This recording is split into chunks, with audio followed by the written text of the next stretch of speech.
بسم اللہ الرحمن الرحیم۔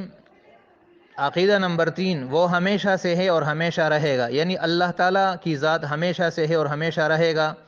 یہ صرف اللہ کی ذات کی خاصیت ہے کہ وہ ہمیشہ سے ہے اور ہمیشہ رہے گا۔ اللہ کے سوا کوئی چیز ہمیشہ کے لیے نہیں رہے گی، نہ یہ زمین، نہ آسمان، نہ یہ کائنات، کچھ بھی نہیں۔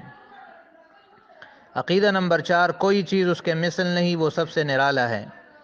نہ کوئی پیغمبر اس کے مثل ہے، نہ کوئی اور مخلوق۔ اللہ تعالیٰ جیسے قرآن میں ہے لیسا کمثلہ شیء، اس کے مثل کوئی نہیں۔ عقیدہ نمبر 5، وہ زندہ ہے، ہر چیز پر اس کی قدرت ہے، کوئی چیز اس کے علم سے باہر نہیں، وہ سب کچھ دیکھتا ہے، سنتا ہے، کلام فرماتا ہے۔ اللہ تعالیٰ بات کرتا ہے لیکن اس کا کلام ہم لوگوں کے کلام کی طرح نہیں۔ کچھ لوگ اس بات سے انکار کرتے ہیں کہ اللہ تعالیٰ جب ہماری طرح نہیں ہے تو بات کے لیے تو زبان چاہیے، اور اللہ تعالیٰ تو زبان سے پاک ہے، تو کیسے کلام کرتا ہے؟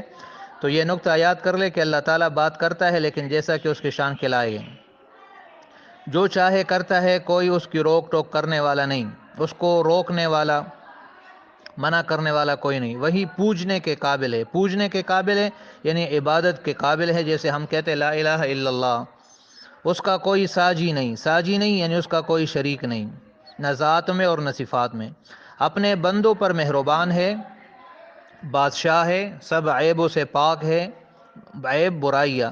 وہی اپنے بندوں کو سب آفتوں سے بچاتا ہے، سب مصیبتوں سے بچاتا ہے، لہذا مصیبت میں صرف اللہ ہی کو پکارنا چاہیے، کسی اور کو نہیں۔ وہی عزت والا ہے، ساری عزتیں اس کے ہاتھ میں ہیں، بڑائی والا ہے، تکبر اور بڑائی اسی کے لیے خاص ہے، ساری چیزوں کا پیدا کرنے والا ہے، چھوٹی سے لے کر بڑی سے بڑی چیز تک سب اس کے پیدا کی ہوئی ہے، اس کا کوئی پیدا کرنے والا نہیں، وہ خدا ہے، یعنی خود ہی اپنے وجود میں وہ کسی کا محتاج نہیں۔ گناہوں کا بخشنے والا ہے، گناہ صرف اللہ ہی بخشتا ہے، اللہ کے سوا کوئی پیر، فقیر، پیغمبر گناہوں کو بخشنے والا نہیں۔ ہاں دعا کر سکتے ہیں وہ اللہ سے کسی کے لیے کہ ان کو بخشے۔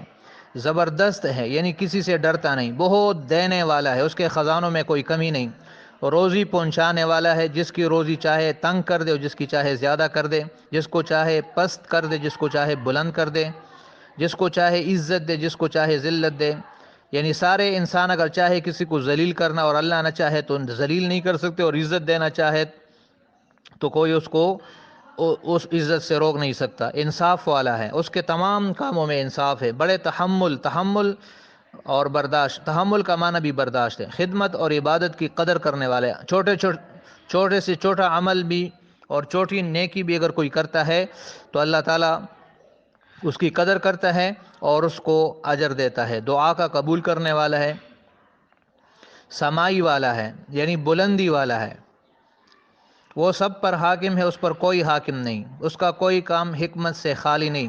وہ اگر کسی کو غریب پیدا کرتا ہے تو اس میں حکمت ہو دے، کسی کو امیر تو حکمت ہو دے، کسی کو کالا تو حکمت، کسی کو گورا تو حکمت، کسی کو بادشاہ تو حکمت، کسی کو گدھا تو حکمت، کسی کو اولاد تو حکمت، کسی کو اولاد نہیں دیتے تو حکمت۔ وہ سب کا کام بنانے والا ہے، اسی نے سب کو پیدا کیا ہے، وہی قیامت میں پھر پیدا کرے گا، اگرچہ ہندو وغیرہ یا کچھ اور لوگ اس سے انکاری ہیں۔ وہی جلاتا ہے یعنی زندگی دیتا ہے، وہی مارتا ہے، روح نکالتا ہے، اس کو نشانی اور صفتوں سے سب جانتے ہیں، اس کی ذات کی باریکی کو کوئی نہیں جان سکتا، اس کی ذات کیسی ہے یہ کوئی نہیں بتا سکتا، البتہ اس کی صفات کیسی ہے وہ پتہ ہے۔ گناہگاروں کی توبہ قبول کرتا ہے، جو سزا کے قابل ہے ان کو سزا دیتا ہے، وہی ہدایت کرتا ہے۔ ہدایت در حقیقت اللہ کے ہاتھ میں ہے، لوگ کوشش کرتے ہیں اور اللہ ہدایت دیتا ہے۔ جہان میں جو کچھ ہوتا ہے اسی کے حکم سے ہوتا ہے، بے اس کے حکم کے ذرہ نہیں ہل سکتا، بلکہ کوئی پتا بھی نہیں گر سکتا، نہ وہ سوتا ہے نہ اونگتا ہے، سونے اور اونگنا یہ مخلوق کی صفات ہے، وہ تمام عالم کی حفاظت سے تکتا نہیں، جیسے آیت الکرسی میں ہے لا تأخذہ سنۃ ولا نوم ولا یعودہ حفظہما، وہی سب چیزوں کو تامے ہوئے ہے، اللہ لا الہ الا هو الحی القیوم۔